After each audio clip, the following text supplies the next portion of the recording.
The broadcast is live. We ready? Okay. All right, we're all set.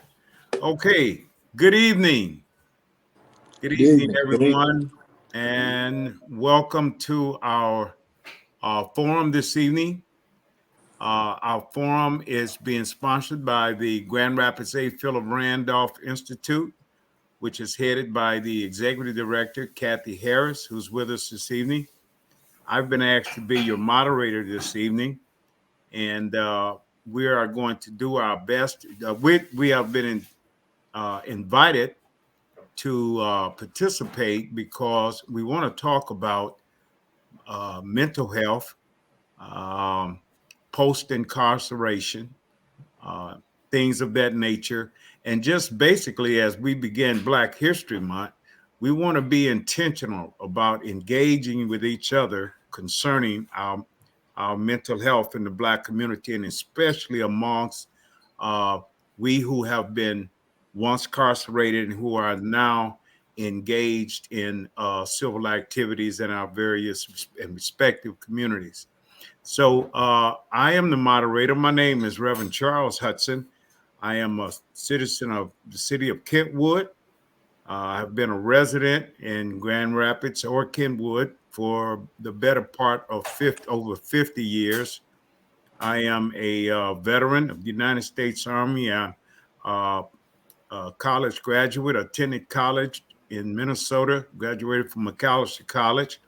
I am a member of the Kappa Alpha Psi fraternity here in Grand Rapids, Michigan, the Grand Rapids Alumni Chapter, and I serve as the Senior Alumni Affairs Chairman. I'm a 46-year member of that organization. And through that, we partner with various organizations in the community, one of which being the A. Philip Randolph Institute. I have worked with Kathy Harris on several initiatives, and I am very impressed by her engagement, by her intentional attitude of engaging citizens in active to get active results in both voter registration, community health, the education of our youth, and other various initiatives. And so I'm going to allow her first to say a few words before we introduce our panel this evening. Kathy? Thank you, Reverend Hudson. I just want to thank all of you for being a part of this and thank all of you that are joining us tonight in this important conversation. I am the president of our Grand Rapids A. Philip Randolph Institute, which is a labor organization, but it also is very into community activities, engagement, and uplifting our people. And I am so excited about this panel. I've been wanting to do this for a while because I'm so engaged in uplifting our brothers. There's so many challenges that are facing our people, especially our Black males in the community. So I'm looking forward to this conversation. And just like I've said to all of them, this is an informal conversation. So if you have any questions, comments, please feel free to put them in the chat, and we will have that conversation. So again, thank you for being here, and I'm looking forward to this conversation. Thank you, Ms. Harris. We appreciate you putting this together. It is a very much needed forum that needs to happen in our Black communities, and we hope that going forward there are more such initiatives that we can be a part of. So as the moderator this evening, what I'm going to do, I'm going to briefly introduce the young men who have been asked to join us this evening. Uh, uh, we have with us Antonese Gant. We call him Tony.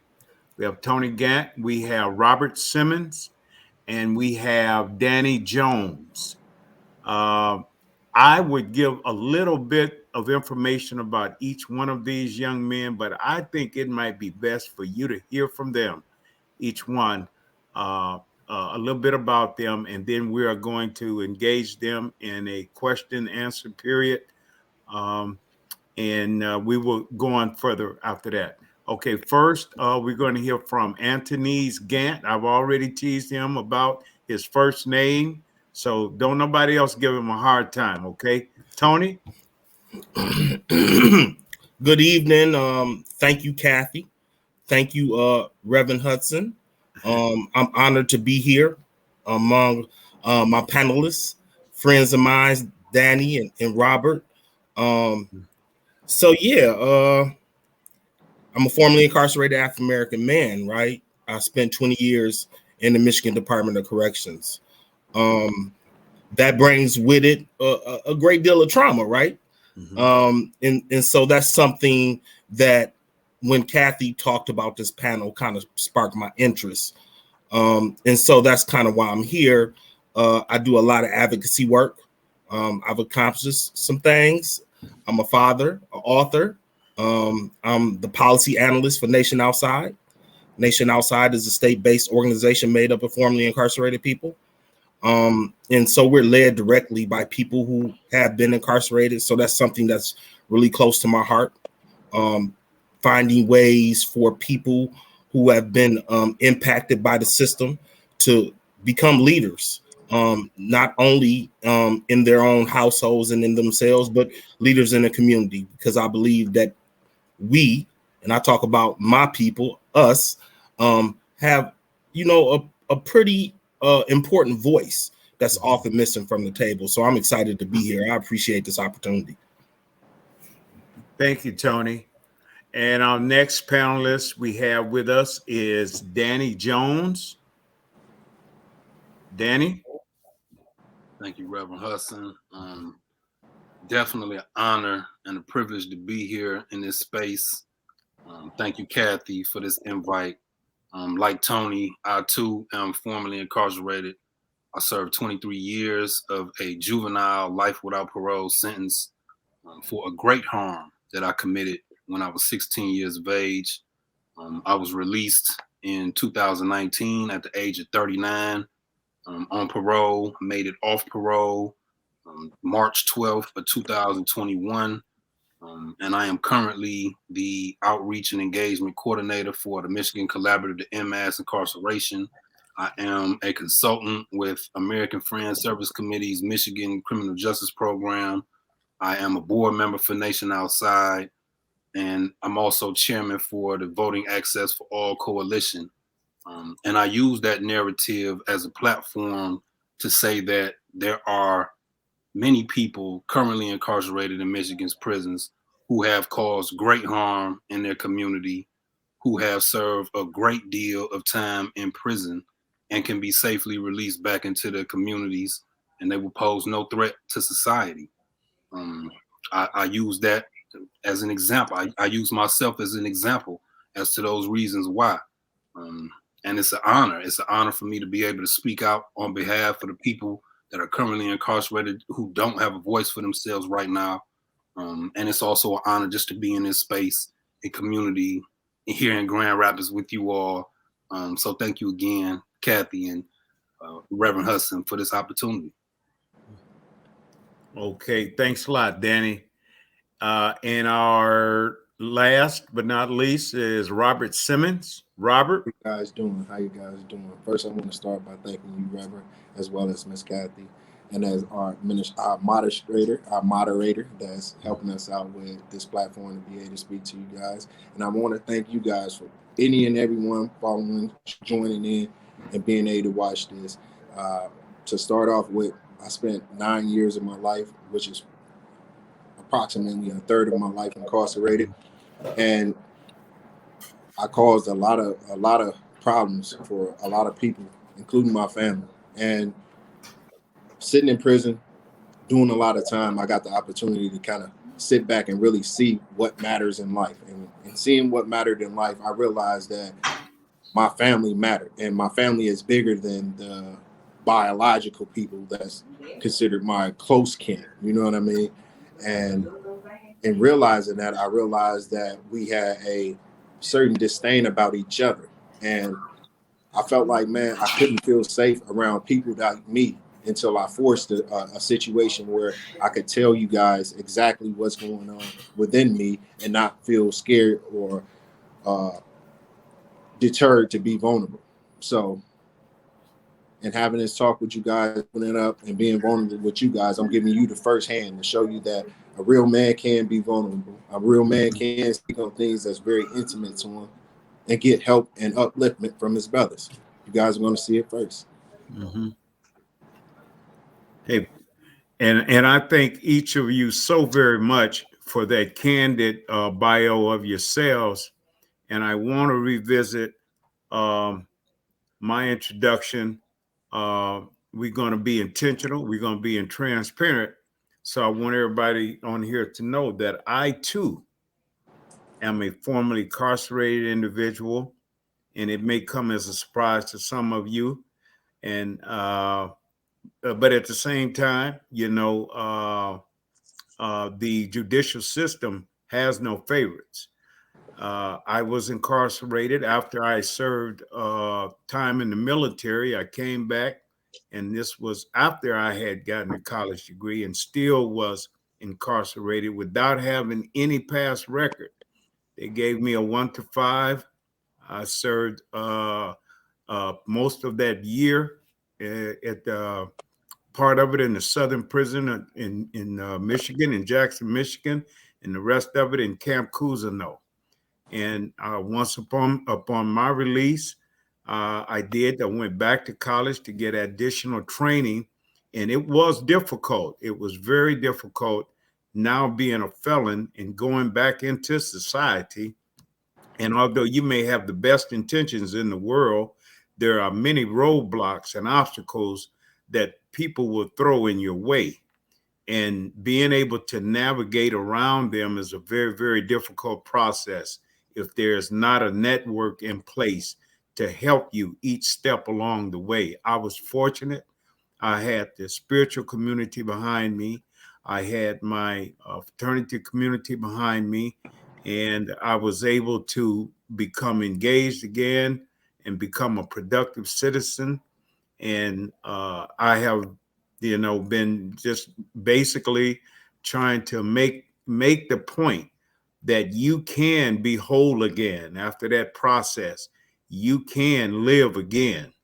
And I, as a minister, I've been a minister since 1997.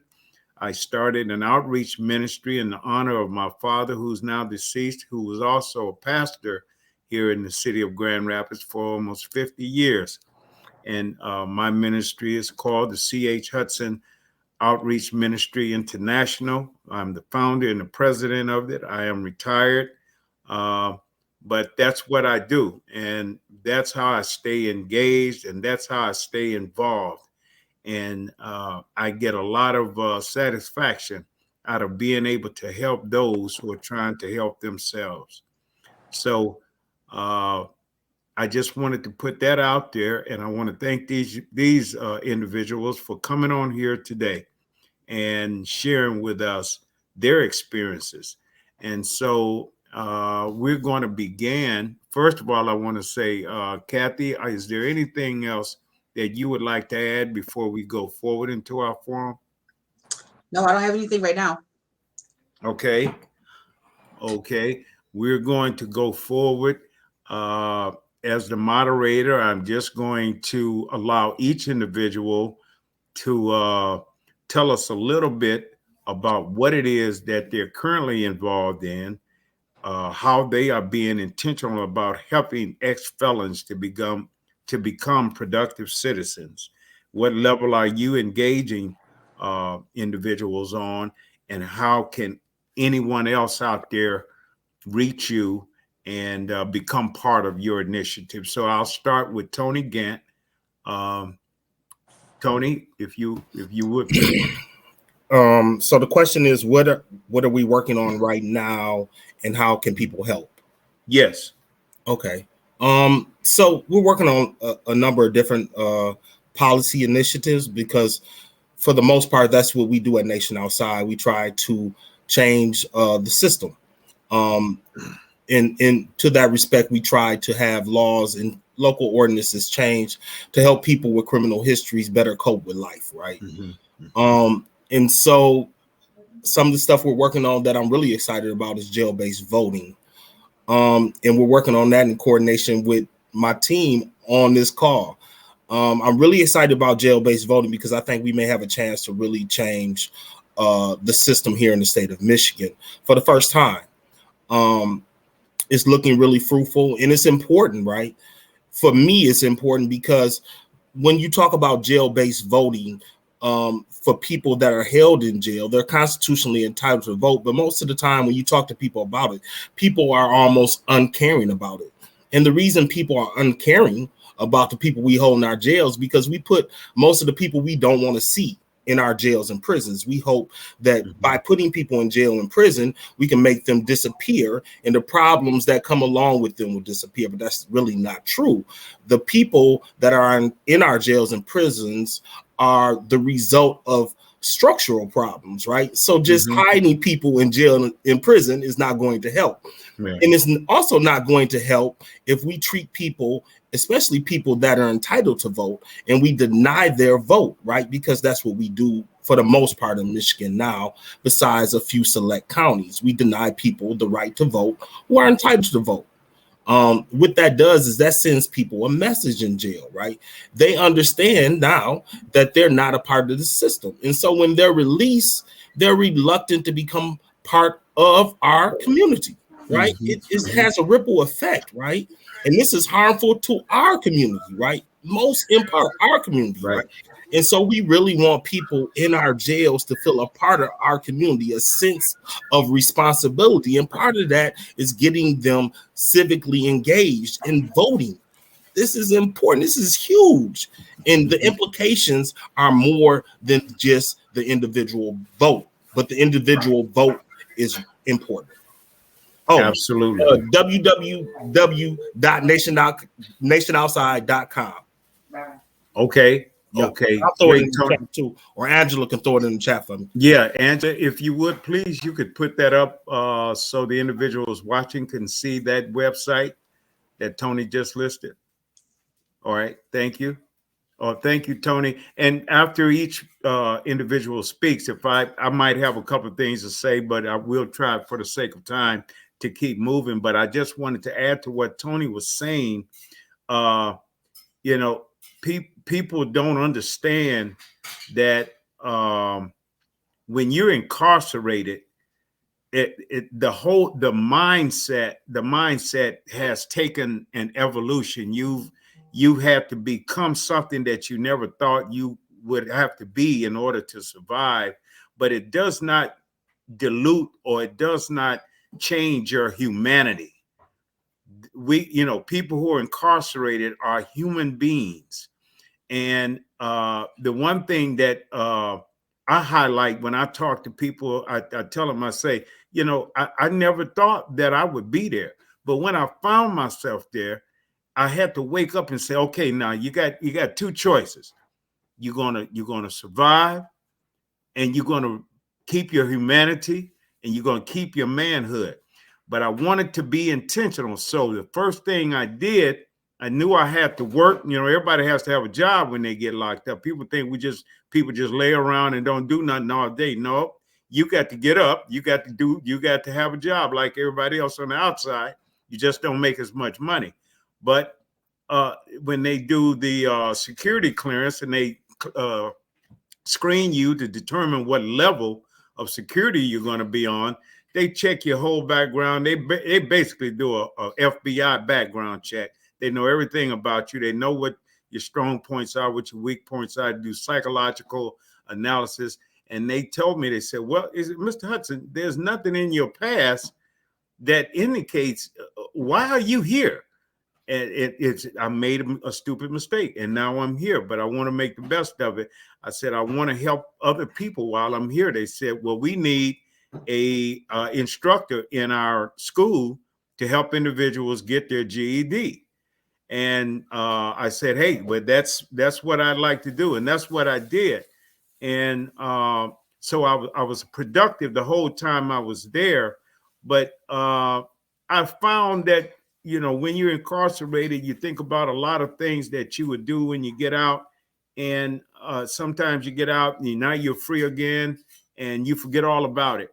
But the one thing I always wanted to do was stay engaged and help people that have been inside and help them to understand that once you get out, you have an obligation to help others. And so moving right along, I'm going to go with Daniel Jones. He's our next person up. So Daniel, if you would. Thank you, Reverend Charles. And again, greetings, everyone. Talk about the work that I'm involved with currently.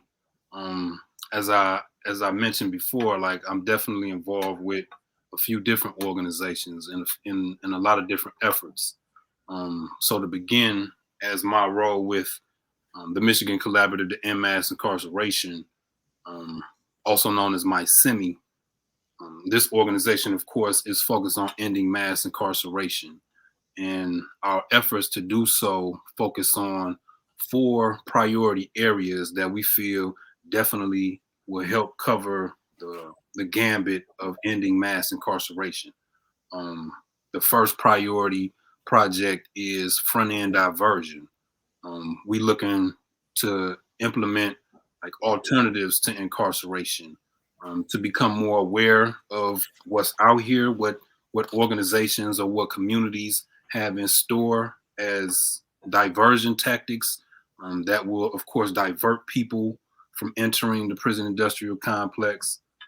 That's definitely work that we're starting up now, just to again like help put together some preventative measures to end that mass incarceration. The second priority project that we work on is, of course, to end life and long sentences. This is also work that I do as a consultant with American Friends Service Committee on their ending perpetual punishment. And so, of course, again, like as I introduce myself, I try to use my experiences as an example as to why people can be released from prison and do not have to be sentenced to death by incarceration. So we definitely have a coalition of organizations that have committed themselves to just putting in work in regards to just narrative shift, using stories like mine and other people who are currently and formerly incarcerated, just to uplift the narrative around the humanity within us all, instead of looking at human beings as just chattel property or a commodity or a inmate number, and just to leave them on a bunk in a cell. Like, we're trying to do away with that and give people back that human quality that the prison industrial complex often strips away from human beings. Our third priority project is programming in prison. Of course, we want people in prison to come home, but that isn't something that just happens overnight. So while they're there, we would love to see them engaged in some productive and some meaningful activities, programming that would just help them better themselves, and come home as productive citizens. And our final priority project, of course, is around reentry. Once people are being released from prison, we want to ensure that they have all of their vital docs, meaning that they have their birth certificate, their social security card, state ID, driver's license, voter registration card, that in just preparation for them to come home and be successful, make it off parole, and live healthy and meaningful lives. So that's my work that I do with my SEMI. And I also mention the work that I do with AFSC as a consultant. As a board member of Nation Outside, Tony Gant definitely already spoke to Nation Outside being an organization that functions as the voice of formerly incarcerated people. So as a board member, I just try to help Nation Outside like shape its direction, its goals for the fiscal year, and our priorities moving forward in the work. As chairman of the Voting Access for All Coalition, Tony Gant again spoke a great deal to the work that we've been able to do, and I'm proud of the work that VAAC and Nation Outside have been able to do in putting together first of its kind jail voting report here in the state of Michigan, which lays out a lot of details around which counties are actually ensuring that people who have a constitutional right to vote that are held pre-trial in county jails, that they have that right and the opportunity to exercise that right to vote. Again, this is a very detailed and great report that also gives some recommendations as to how the state of Michigan can ensure voting rights for its citizens, coupled with our efforts to ensure voting rights for people that are held pre-trial, and also people that have felony convictions or may currently be on parole. We have also been addressing the concern around prison gerrymandering. For those of you who may not be aware of what prison gerrymandering is the practice of counting people who are currently incarcerated as citizens within the county in which the prison is located. Now, what this does is it strips communities away of their resources and funding because of a lower census count, and funnels that into communities that profit off of prisons. And it inflates their population count so they can receive more funding or more opportunities. So this is a practice that eats away at the fibers of democracy because it creates an unfair playing field for communities in which I myself, when I was released from prison, I came back home to.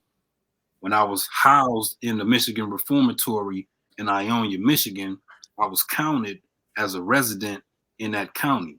But when I returned home, I didn't go home to Ionia County. I came home to Wayne County, where I'm originally from.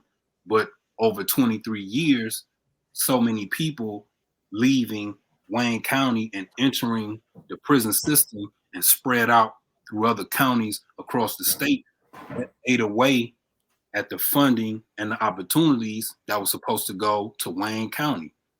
Mm-hmm. When I first went to prison, the population count in the city of Detroit was close to 2 million. Now that I'm home, it's less than 700,000. So all of those resources and opportunities that was once prevalent in the city of Detroit is now gone, and that community is dilapidated, while a community like Ionia County has been thriving off of profits from prison, they continue to thrive. So that's been the work that I've been honored and proud to be involved in. You can definitely learn more about our efforts by joining my semi. You can visit our website at michigancollaborative.org. Click the join button. It's easy process to sign on to our resolution, which states our goals and our objectives to end mass incarceration. By signing on to our resolution, that just means that you are in agreement with our means and ways about going to end mass incarceration in the state of Michigan. You can also reach me at djones@mysemi.org. If you feel the need to ask any questions, please do so. Again, thank you all for this space and this opportunity to share out. Well, thank you so much, Brother Jones. Now, I don't know about anybody else, but my mind was just blown away just then. I was just blown away by that knowledge that this brother just shared with us, because what he's saying is there's taxation being gained without the representation actually being able to vote, even though they count those individuals as citizens. They probably don't have any initiatives to get any of those incarcerated individuals to vote. So they're getting federal money without you guys even being able to vote. That's absurd. And you're absolutely right. You're absolutely right. There needs to be some light shed on that. I'm totally aware of the demographics that have changed in the city of Detroit as a result of that. And the executive director, Kathy Harris, and myself, we have been working with voter registration initiatives. She's been working very intensely with the redistricting initiative, and that's something I hope that you align yourself with her efforts, and maybe we can get some more attention drawn to that going forward. Thanks so much, brother, for that wonderful expose. I appreciate that. Would anybody like to comment on what Brother Jones just told us? Yes, Kathy. I just wanted to add that VAAC was very intentional, and a lot of the other organizations that were mentioned, in having representation at those redistricting hearings. And I know Danny spoke at several of them, telling his story. And I don't know if he would like to share that at this moment, of how he was engaged in being counted when he found out about it in prison. But it is very important that people understand that, because most times our people are housed way up across the bridge, and their families are in Detroit, and their numbers are high here in Grand Rapids. But they're housed, they're imprisoned in other counties, and that's where the money goes. So we definitely have to stay on top of that issue. But if I can ask Danny to share his story about being counted while he was in prison and what made that change, I think it's important. Sure. So yeah, again, I'm originally from Detroit, Michigan, born and raised. So at the age of 16, I was sentenced to life without parole. And in the year 2000, I was 20 years old. I was housed at the Michigan Reformatory in Ionia, Michigan. And I remember one day an officer he came and he passed out census forms to everybody on the cell block. And so I grabbed the form, I looked at it, and I started to fill it out. And as I was filling it out, I heard somebody yell from inside of one of the cells. They say, "Don't fill that form out. They're trying to count us as residents here in Ionia, so this community can receive funding and privileges for its people." So when I heard that, I tore it up and flushed it down the toilet. And then, of course, when I came home, I became part of Voting Access for All Coalition. I became aware of the efforts to end prison gerrymandering, and I shared my story at the Michigan Independent Citizens Redistricting Commission, who is in charge of the redistricting here in the state of Michigan currently. Provided that public testimony. We did a documentary. A couple of op-eds was posted, I believe, in the Detroit News and the Detroit Free Press.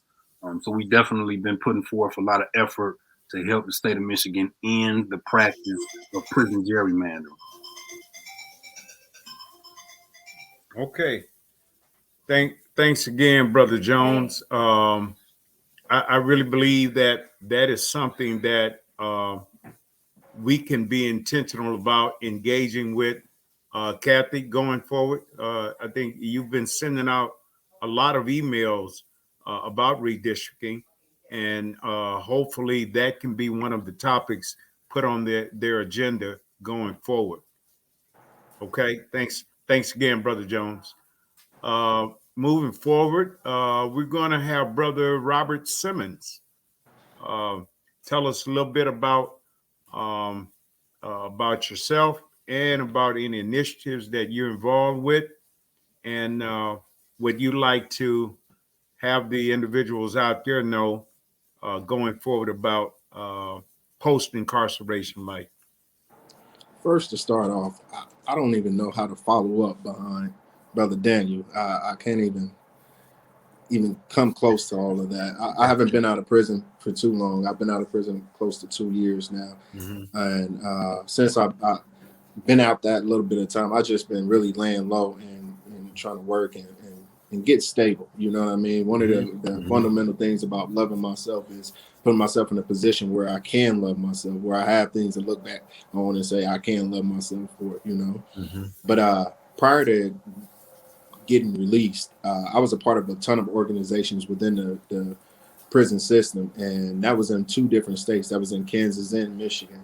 And the reason that I was a part of a lot of different organizations is because it served 2 purposes. And being in a higher custody in prison, you're locked down 24/7, and you want to get out your cell. So you sign up for a lot of classes to get out your cell.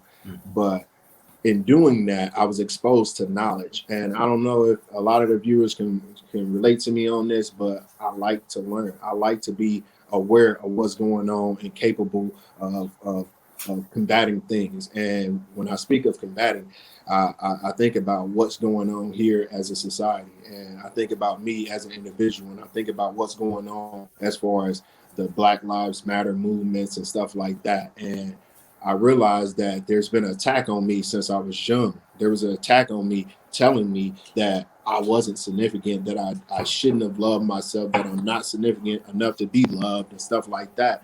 And it's a shame that it took me going to prison and being exposed to that knowledge through a by way of want to just get out the cell to realize that, hold up, I've been misled majority of my life.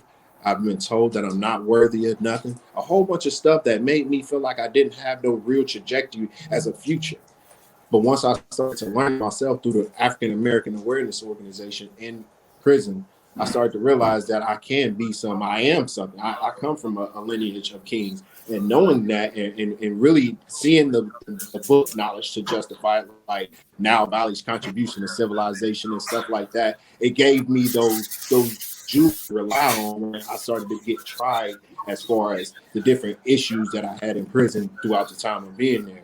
Well, one of the other things that I have to put major emphasis on is God, man. I feel like I wouldn't have made it through that prison stint without God. Like, I did a lot of bad stuff prior to prison. And even though I wasn't in prison for everything that I may have done, and I was in prison for bad things, I still felt like that was a redemption time of me being able to meet with him and get to know him, and him allow me the grace of being in his world again, and be able to live under his kingdom in a sense, even though we're in the world, you know what I mean? But long story short, I was blessed tremendously. Once I got saved and changed my life, I was blessed tremendously. And now that I got the opportunity to get out of prison and be able to build a life, I've been just walking with him and seeing the things that he's been bringing into my life. And it's so good so far. You know what I mean? I met with Miss Kathy with Voter Access Coalition, as well as Antonice with Nation Outside. I was actually out there this morning. So I guess when it comes to answering the question about what you're doing right now, I was out there this morning hanging door flyers for the participatory budget. Okay. And I think I passed out about 1,000 of them. My kneecaps was hurting. That's the only reason I stopped, is because my kneecaps was hurting. But I just want to give people a voice, because I feel like once you have a voice, you can at least tell people that, hey, this is hurting me. This doesn't make me feel good, and at least give them an opportunity to fix things. And right now, it's not a real safe place out there in the street for me as a Black man. You know what I mean? Right. So yeah, giving people the opportunity to speak and hitting the ground running, doing the work that nobody else want to do, man. So yeah. Hey, that's awesome. That's awesome. And that leads us right to our next topic, or our next subject that we want to deal with. We want to deal with the emotional, social, and physical readjustment that you've had to make. It's no secret that being incarcerated takes a toll on you emotionally, mentally, physically, and in every other area of your being. And making that adjustment, getting out, it can be a daunting task. And so one of the things Kathy wanted us to talk about, being Black History Month and being in a month of being intentional, is to be transparent, address and be transparent about our emotional well-being, our mental state as Black men in America. You know, the things we deal with every day. If I can be personal just for a moment, Kathy, going forward, before I turn it over to Brother Gant, uh, it just constantly amazes me when I'm out in stores, Myers, or anywhere in any environment, uh, how I feel like I'm up against the world sometimes. I can be shopping. I worked for 35 years in my avocation after I got my life back on track. uh, I'm a college educated individual. I consider myself to be uh, a man of means, and yet when I'm out, I'm around Caucasians or people of other races. I still feel like they're walking around watching me. Sometimes I'm not saying that I'm so nervous or I'm so self conscious to the point where I can't be comfortable, but you go into a expensive men's store, and these people are walking around in the store like I'm going to steal something. It's crazy. No, I'm not here to steal anything. I have credit cards. I have money, and that's one of them things that we carry with us. Even on our jobs, whatever job that you're able to get once you get out of prison and you get on a job, you're just glad to be working.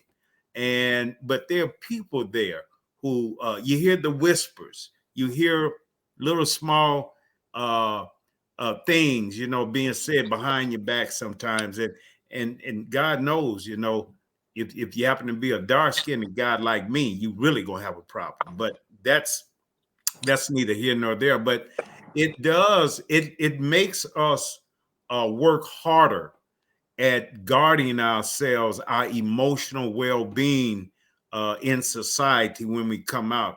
And sometimes it can cause us to be overly secure about ourselves. But I think a healthy dose of self-confidence is a good thing. But I want to ask the brothers that are on here, how was your adjustment period, your mental, your emotional, and your even your spiritual adjustment, getting back into society and being functional again? So we'll start with Brother Gant, and then we'll move on. Brother Gant. I think that's a pretty profound question. It's pretty broad as well.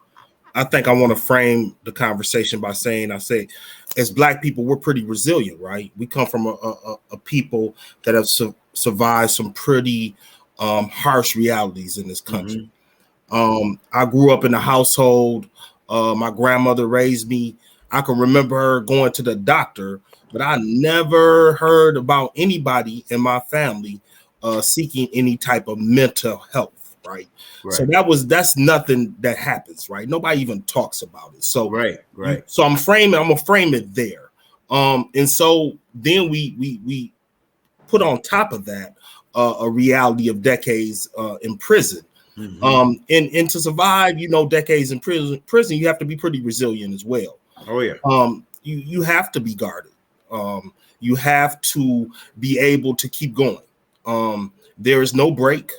No matter what happens to you, there's no break on count. They're not gonna say, well, we understand you lost your mother. You don't have to take count today. Right. There's no break. Right. So yeah, you have to be pretty resilient. No time out. There's no time out. Ain't no times out. Right. And so I think learning to I learned to internalize trauma and not allow that to come out in a way that would have a negative impact, right? Because a lot of times when people experience trauma, they act out, right? They may get into an argument, they may scream. Those type of behaviors can be problematic in prison, right? You can end up in the hole. You can end up with more points. You can end up having to stay in prison longer, right? So yeah, you had to deal with trauma. You had to internalize it in a lot of ways. At least that's what I did. I don't know what everybody else did. We also had some pretty good coping mechanisms I want to throw in there for people that did long times. We developed a pretty close family that you were run into from prison to prison. And we used to walk the yard, right? Somebody that you was close with, They would give you a door call. You would give them a door call. And what a door call is, you would go to their unit or their block and say, hey, go in there and get so-and-so. And he will come out and y'all will walk, laps in the circle, because that's normally what it was. And y'all will talk about what's going on in life. So that was kind of your therapy, or that was my therapy in a lot of ways. Transition into society, didn't have that yard, right? Didn't have those people to walk those laps with. So, when I face struggles, I generally faced them alone. I survived. I'm pretty happy about that. And I'm going to leave it there. Okay. Thanks a lot. Thanks a lot, Tony. You're bringing back some memories, man, of the yard, especially up in 7 and 8 block up in Jackson. But I don't want to talk. I don't want to go back there yet right now. We'll do that off screen one of these days. We'll get together. All of us, we'll get together and have breakfast. We'll go get Kathy Harris and make her listen to us while we talk yard talk. Okay, going forward, Brother Jones, you're up next. Yeah. So what my transition back into the free world has been like, as someone who was sentenced to life without parole. Right. They told me to die in prison. They told me I was never gonna see this side of the fence again, right? When I was 16. They told me that when I was 16 years old. But it never settled in with me like that I was gonna die in prison. I always knew I was gonna come out of there. I just didn't know when. So I always would lay on that bunk when it was just me, right? When, like Tony said, when it's time to take count, or it's time to just take it in for the night. When it was just me laying on that bunk, I used to sit there and just ask myself, like, if they was to let me out right now, what would I go home and do? So I always projected an image of myself out here in the world. And then I used to just play with those thoughts. I used to fantasize and just imagine myself being out here in the world, living my life, right? So for me, the only reason why I'm home right now is because of efforts of people, families, lawmakers, everyday citizens. They began to talk about that it was just wrong to sentence juveniles to life without parole, right? And so the United States Supreme Court ruled in 2012 that it was indeed unconstitutional to sentence juveniles to mandatory life without parole sentences. And then in 2016, that ruling was made retroactive, meaning that it would apply to everybody who had ever been a juvenile and sentenced to life without parole. So that started the process for me to be able to get resentenced and ultimately released. But again, as I was stating, I never saw myself dying in prison. I was already mentally preparing myself to come home. So when I did finally get that news that I would be going up for resentencing, and that I would be, given the opportunity at release, that really just made my wheels spin that much more. Okay, I know I'm going home now. I still don't have an exact date, but I know I'm leaving here. So what I did was I created a vision board in that cell. If you remember that cell, you got a bulletin board where you can post little notes and pictures. I turned that whole bulletin board into a vision board. And I just put words and images on that board that just helped me really visualize what it is that I wanted to do when I was released. And now that I'm home, most of which I initially set myself out to do, it didn't pan out like how I envisioned it or like how I wanted it to. But I knew that I couldn't give up on myself. I had to stay at it. And fortunately, a lot of the work that I was doing in prison through my involvement with numerous prison organizations like the National Lifers of America, NAACP, the Junior Chambers of Commerce. Through those organizations, like I was able to just really be a part of programming that just helped like us, like our class of juvenile lifers. Like we helped each other like just prepare for parole interviews, public hearings. We just helped each other like develop our stories, because we knew at the end of the day, once we go up for resentencing, we was gonna have to tell our stories in order for the courts to really understand why we did what we did, like the type of upbringing that we had, the lifestyles that we were living. We had to develop that narrative in order for us to put ourselves in the best position for release. So again, like through my involvement with that, I was able to make connections with volunteers who was coming into the prison to help us develop programming, a curriculum. And I'm speaking of American Friends Service Committee. They used to come into the Kinross Correctional Facility in the UP. Mm-hmm. They helped our chapter of the NLA like develop a program that we would teach to each other called the Personal Enrichment and Parole Readiness Program. And it was just to help people navigate through public hearings, parole process, and the commutation process. And it was through my involvement with that I was able to connect with Natalie Holbrook and American Friends Service Committee and actually come home and do what I was doing in prison and get paid for it, like facilitating and moderating panels, discussions. Like I was able to get employment just by the work that I was doing in prison. But of course that, it came with its struggles. Like I was gone 23 years. So coming home, it was like I was coming to a whole nother planet. Like everything was different, but I was blessed to have, a loving family who has shown me support from the time I went to prison till now. So yeah, I was fortunate to have a strong support base of people who genuinely care for me. And that's what definitely helped with, when you land on that bunk or you walking on that prison yard and it's a lot of predators, a lot of people just trying to make ends meet because they don't have that support system. So I was able to always have like an alternative.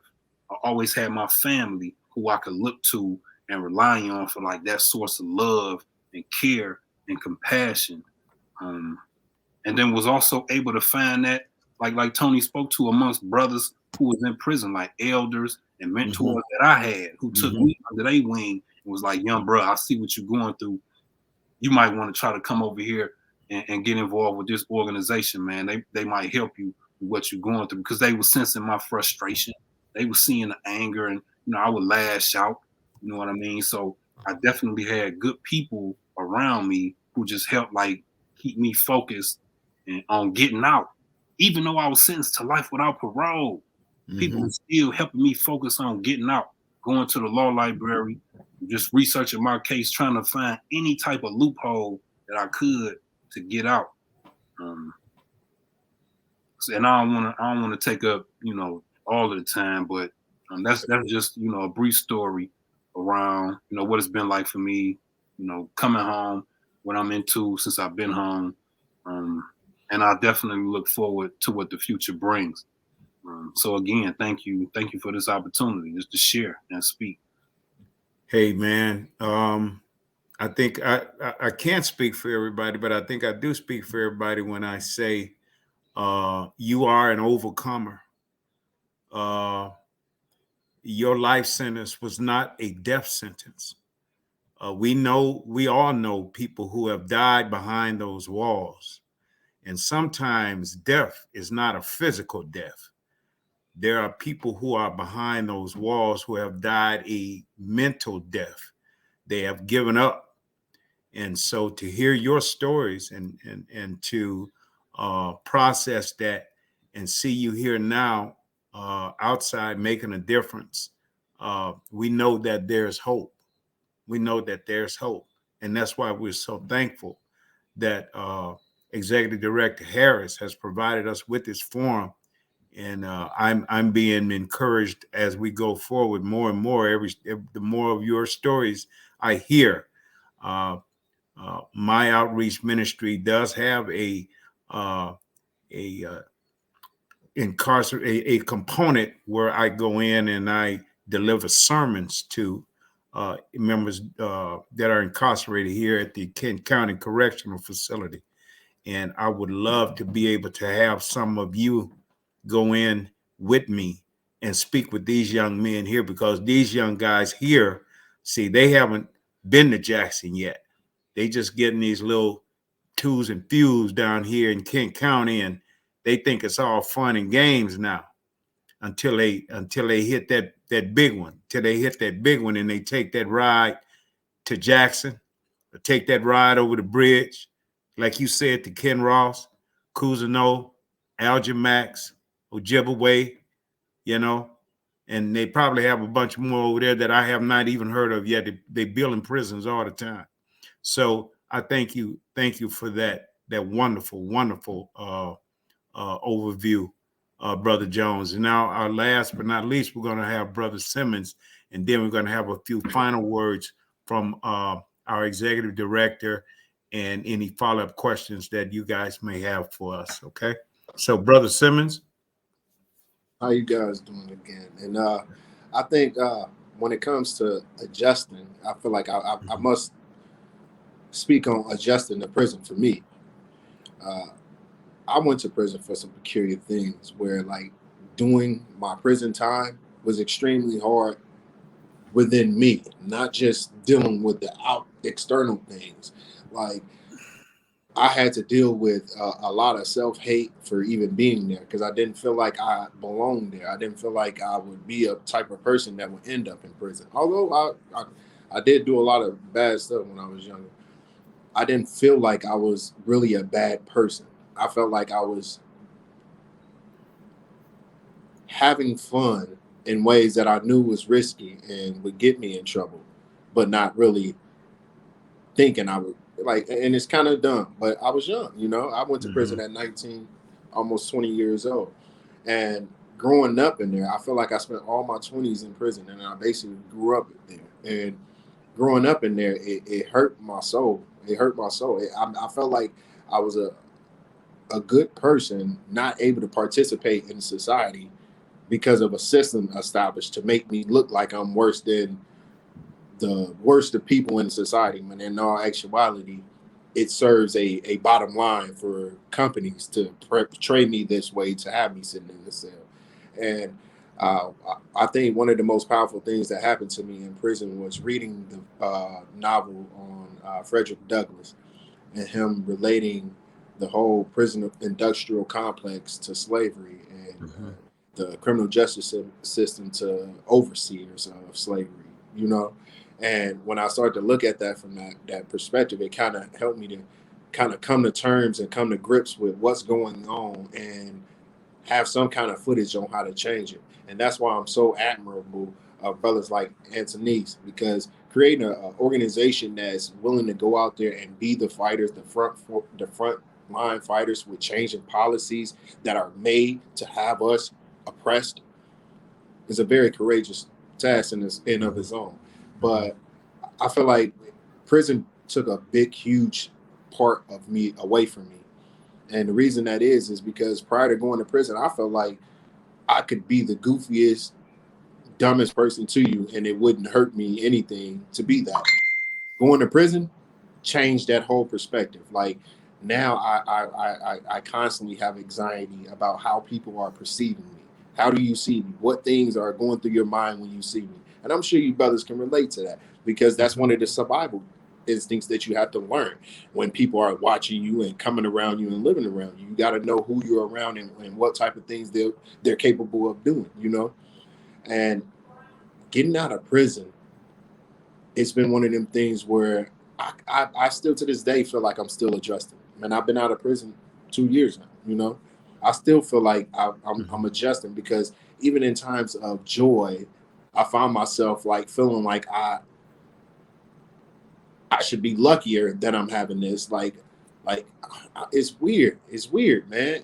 And being in a position like this to be able to talk to y'all about it, maybe y'all can give me more feedback if y'all have felt like that, and what type of skills or things y'all use to kind of cope with it in a healthy way. But when I walk into a huge room, or I go into a event or something like that, I have a huge anxiety on my like shoulders almost. It's in my mind, but it's almost on my shoulders. Like, who's watching me? And of those people that's watching me, what type of perceptions are they getting of me? And is those perceptions going to hurt me in the long run? It's almost like a PTSD of knowing that the way people see you could easily change your life forever. You know what I mean? Absolutely. Absolutely. It's one of the things where getting out and adjusting to society. A lot of people feel like I act kind of awkward in certain situations. You know what I mean? And I feel like the only reason I act awkward is because I've had to restrain and hold back my real self for so long, so that I wasn't a prey or a potential issue. You know what I mean? Or potentially extend my time or something like so long that person is foreign to me now, especially being an adult now. You know what I mean? Like, a lot of us went to prison as kids. You can't even buy cigarettes now at the age that I went to prison for a long time. Like, I really feel like kids don't belong in a prison. You have the ability to learn. Your mind matures. That's why the whole concept of being an adult versus a child exists. It's because you have the ability to grow and manifest in mind of what things will come from the actions that you make today. Now, I'm not saying that if, as a child, you shouldn't have no disciplinary action from the government as far as violating the laws, but I definitely don't think you should be in no kind of prison setting where you're sitting in a cell like you're a caged animal. And they've already did research and shown that incarceration, putting a person in solitary confinement, can harm your brain. It's almost like football. They've made adjustments in football for concussions that you receive, even though you voluntarily play this sport. Yet our society is okay with allowing even those people that you know are going home, sit in those cells like that and experience that type of trauma, and then release into society. And you go to, even here in Kent County, there's a ton of resources here in Kent County. Ask any of them if they're geared toward helping returning citizens. No. Absolutely. No. It's almost like you're put on this conveyor belt to come back to prison. I've just experienced that. I'm dealing with right now to this day. I'm dealing with the drawbacks from being incarcerated all those years. This society is set up on a credit system. How is it that I'm going to create the credit necessary to sustain a lifestyle now that I got out of prison, when you held me in there so long, unable to participate in society? But for some reason, what I think it is I feel like as Black men, society looks at us and says, we can stab you in your ribs right now, and you should be able to continue walking.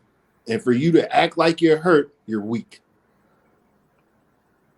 That's what I really feel, man. I feel like when I interact with the world assumes that I'm supposed to be impenetrable. You know what I mean? Unable to be hurt or unable to be phased, that my skin is made of stone. So, you know what I mean? When in all actuality, my feelings can be hurt just like that woman's hurt. You know what I mean? But I get back into society and it's like, well, you're supposed to, and then to compound that, you're supposed to have this bravado now that you went to prison, you're an African-American man. In all actuality, man, I feel like this whole scheme that's been put down in society of how we coexist with each other is flawed in its very inception. A man has both chromosomes in him. He's supposed to have vulnerability too. Why ain't that vulnerability celebrated?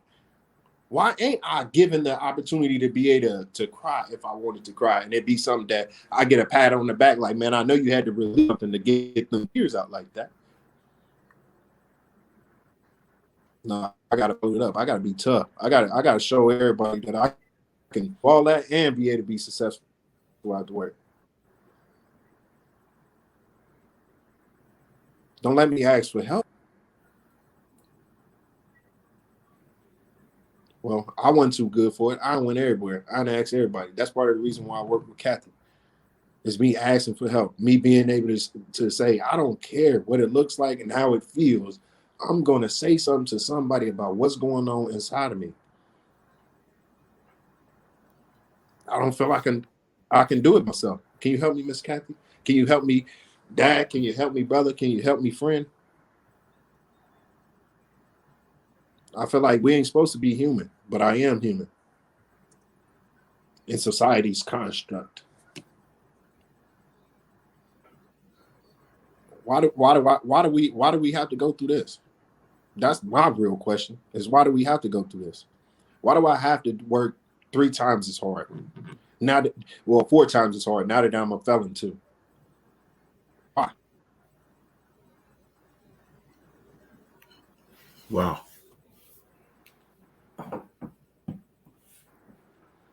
With that, man, Okay. I pass the mic, man. Because that's where I'm at, Yes, man, and I'm trying to that's. figure it out.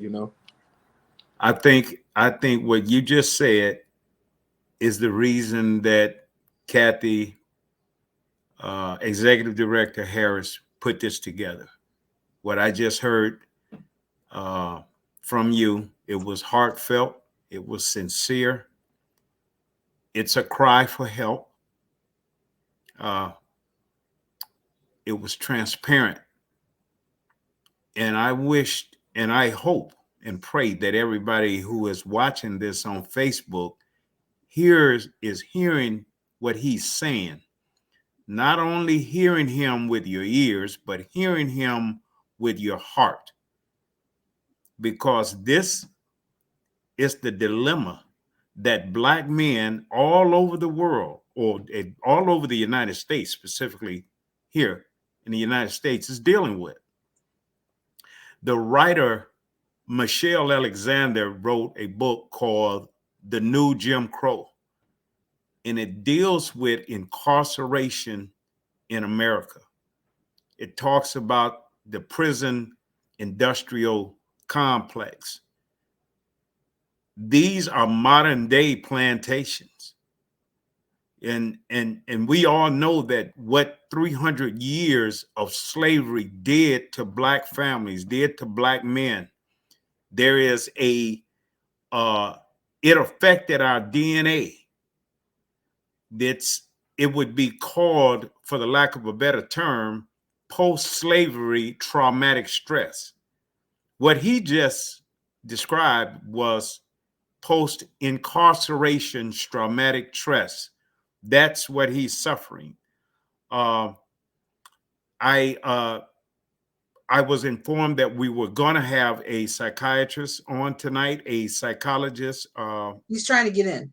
He's trying to get in? Yes. Okay, I hope that he can still get in, because now would be an ideal time for him to share some insight on what we deal with, specifically what Brother Simmons is dealing with on a large scale.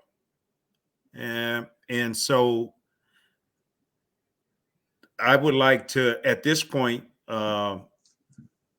Kathy, if you have any additional things that you'd like to say or add before the doctor gets on, you can do it at this time. I do. I thank you all for sharing. And I've been sitting here and it's one of those things for me. You don't know what to say and how to say it. but I appreciate you feeling comfortable enough to talk about it. There are so many of our people, so many of our Black men that has no one to talk to, no one to open up to, no one to ask those questions. And I know there's so many young people, young Black men that have so much potential that's out there that get caught up in the system, they get caught up in mess because they don't have a role model, they don't have anybody to talk to, they don't have anybody to reach out to. So can you share some light on how do we reach the young people with the message? What do we say to our young people? And that's for anybody to answer. I I I basically understand. I'm the oldest of 8 children in my family. I grew up in the South in the 50s. I'm 65 years old, so I've had to adjust my approach to dealing with young people because, and I think most of you will agree with me that when we were growing up, even though we did make mistakes and even though we did go astray, uh, we were rooted and grounded in some form of religion, some form of spiritual uh, core in our families. And even when we strayed away, we had there was enough indoctrination growing up as young people in the South. I grew up in Louisiana. I moved to Michigan at the age of 10. Uh, we had very little leeway when it came to discipline, when it came to uh, our behavior around adults, the things we said, how we acted. There was very little leeway. I grew up in an all Black school. All of the teachers were Black. The administrators were Black. Even the janitors and the cooks were Black. I didn't see white children or white kids until in 1966 when I moved to Grand Rapids, and I was then part of the segregation that was going on, that was being implemented, and I had to get used to that. But they actually had the teachers had leather straps in their rooms, in the classrooms back then, and I don't say that because I'm talking about punitive measures or anything like that. I'm just saying that was the greatest deterrent to bad behavior. But let's fast forward to now. I'm kind of baffled as well as you are, Kathy. They're difficult to reach. There are a lot of good kids out there. Don't get me wrong. We have in the Kappa Alpha Psi chapter here, we have the Kappa League, and we try to get young men from the age of 10 all the way through high school, and we mentor them in various ways. We provide them with training in terms of avocation, in terms of how they dress, how they treat women, and a lot of other things that young men need to know. By the time a young man is the age of 12 in Africa, he's a young man. He goes through what they call a rite of passage. And that rite of passage gives him all of the things that he needs to become a man. We no longer have that in society.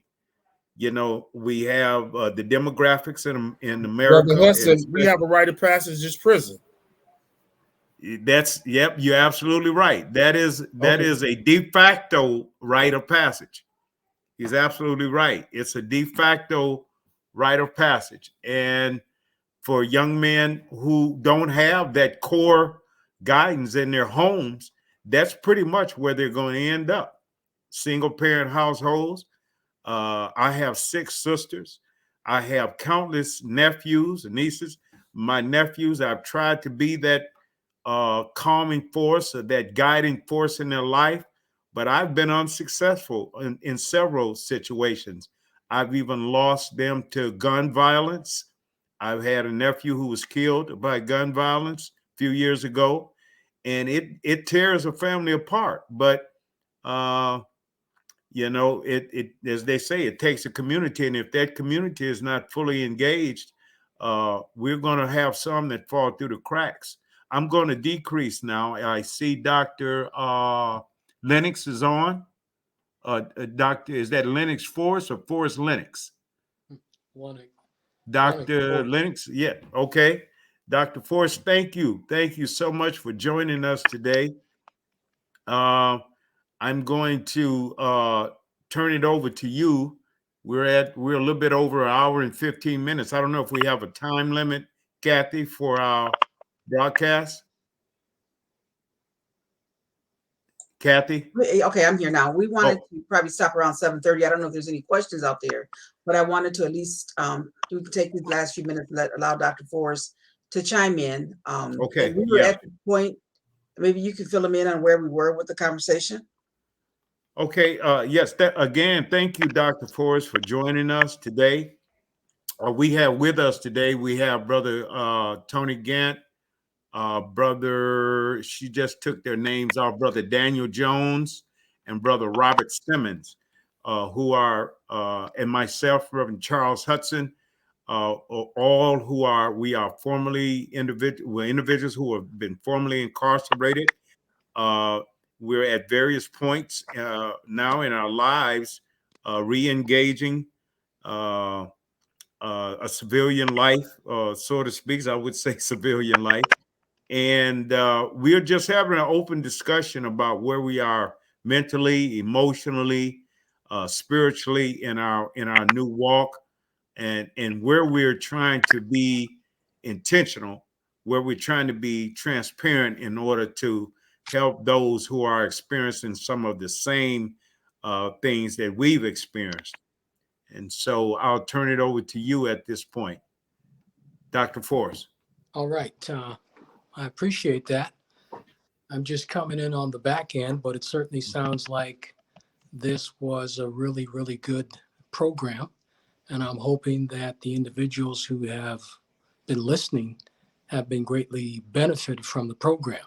Mm-hmm. I know that as men, especially as African-American males, it's a struggle for us. It's a real struggle.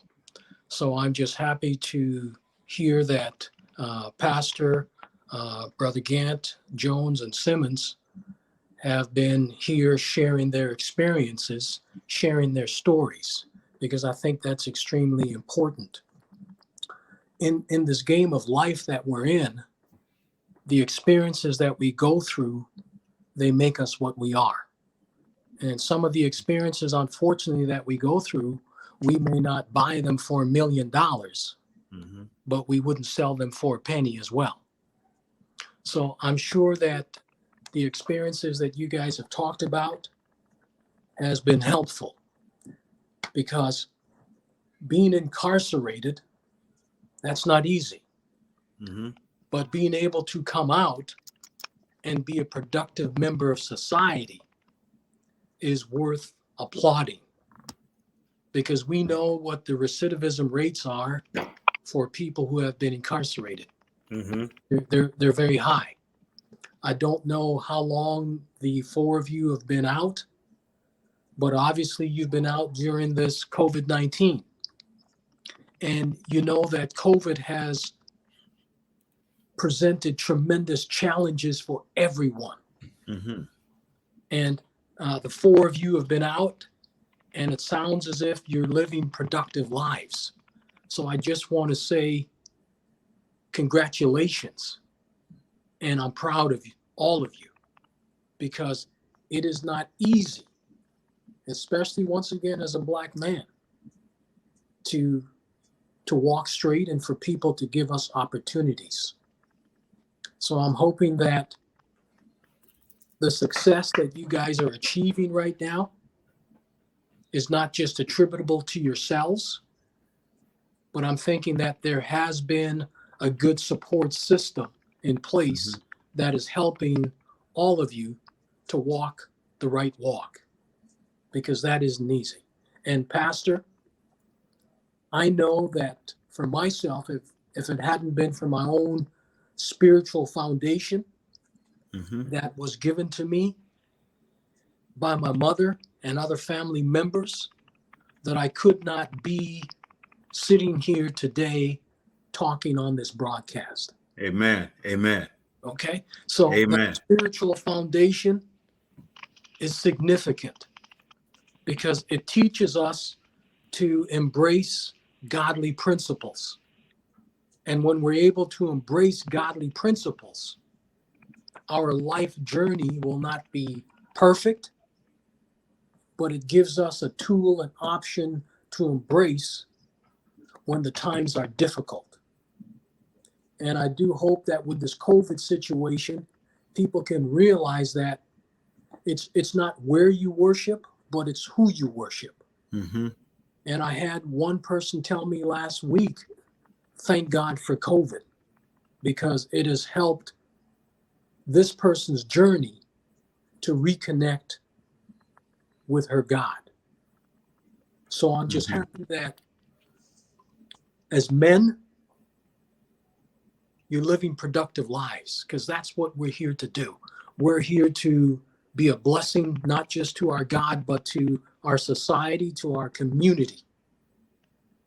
And that community is extremely important because it's the common unity. God created us to be in fellowship with each other. And obviously, many of us have been challenged as a result of that because of COVID-19. Mm-hmm. One of the most important things coming out of this COVID-19, especially in the United Kingdom, is that they have declared that loneliness is a pandemic. Wow. And in the United Kingdom, they have crafted a task force to make some recommendations concerning loneliness, because we can be lonely in a community, we can be lonely in a crowd, we can be lonely in a marriage, we can be lonely in a relationship. So this loneliness has really impacted individuals in terms of their self-esteem and their confidence. So it is really good to hear that all of you are living productive lives, doing something to make a difference in your community. So I just want to say I really appreciate hearing that. And if all I can do is just to encourage all of you to continue doing what you're doing, then whatever I can do to help, just let me know. But I just applaud the program. And I'm sorry that I came in on the back end. Unfortunately, I had prior commitments, but I'm just glad to be able to share some words and to encourage my brothers in their walk, knowing that in this journey of life, Mm-hmm. it's not easy, but it's important that we walk right and we set a good example for others to watch, and hopefully they can learn and they can also follow what we're doing in a positive way. Thank you. Thank you so very much, Dr. Forrest. I think without saying, having been a minister now, a licensed minister for over 25 years, I can say without a doubt, had I not had a spiritual belief or had a belief in a higher power, I would use that word because I like to respect everyone's belief system. As they said in NA, to the God of your understanding. I believe that going forward, I hope that each one of us, if we have not already, consider a higher power in trying to make continuously to make this adjustment that we're making, because it's an everyday process.